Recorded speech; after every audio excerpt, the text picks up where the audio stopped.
from Public Radio International. This is The World, a co-production of the BBC World Service, PRI, and WGBH Boston.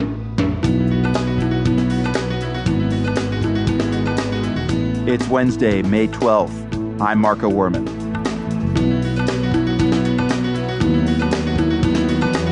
Hamid Karzai goes to Washington. The Afghan president wants to improve relations with the United States.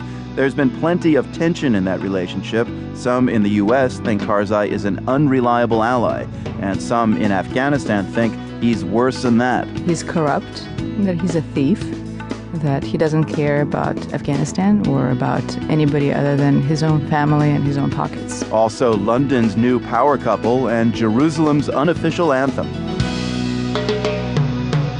First, this news. BBC News with Cathy Clugston. Britain's new Prime Minister David Cameron and his deputy Nick Clegg are insisting that their recently formed coalition, Britain's first in decades, is strong and will last.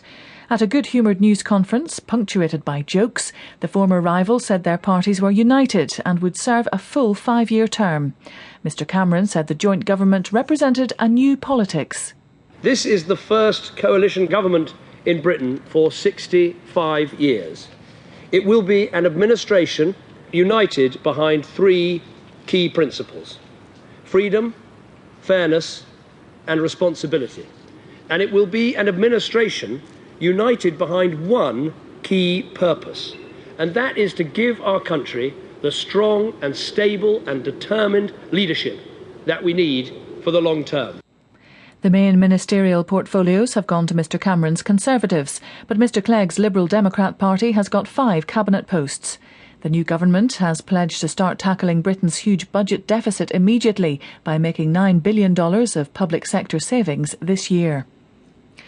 The new Foreign Secretary, William Hague, has confirmed that he'll be visiting Washington later this week for discussions on Afghanistan. He says another of his foreign policy priorities will be Iran. Correspondents say that the foreign policy issue that could divide the new coalition more than any other is Europe.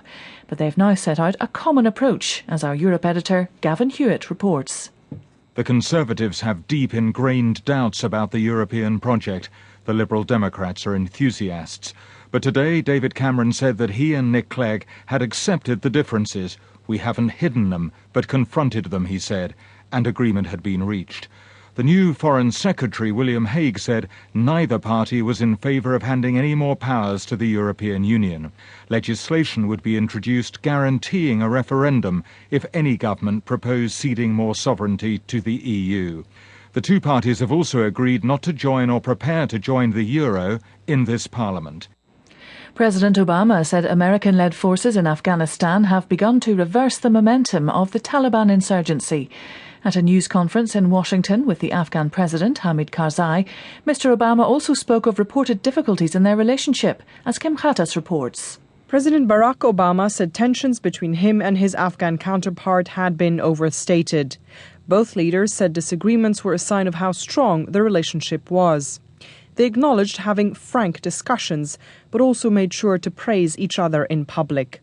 In the end, whatever the state of personal ties between the two men, they have to work with each other. President Obama said the military campaign was making progress in Afghanistan, but warned there would be hard fighting in the months ahead. World News from the BBC. A child aged about 10 is the only survivor of a plane crash at Tripoli airport in Libya, which killed about 100 people. Officials from the Netherlands say 61 of their nationals were killed in the crash. The cause isn't yet known. Karen Allen reports.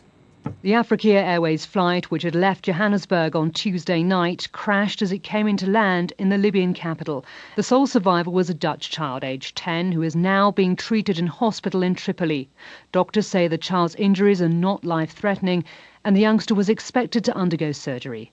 8 different nationalities were represented on board the ill-fated flight, an Airbus A330, which had only been in service since September last year.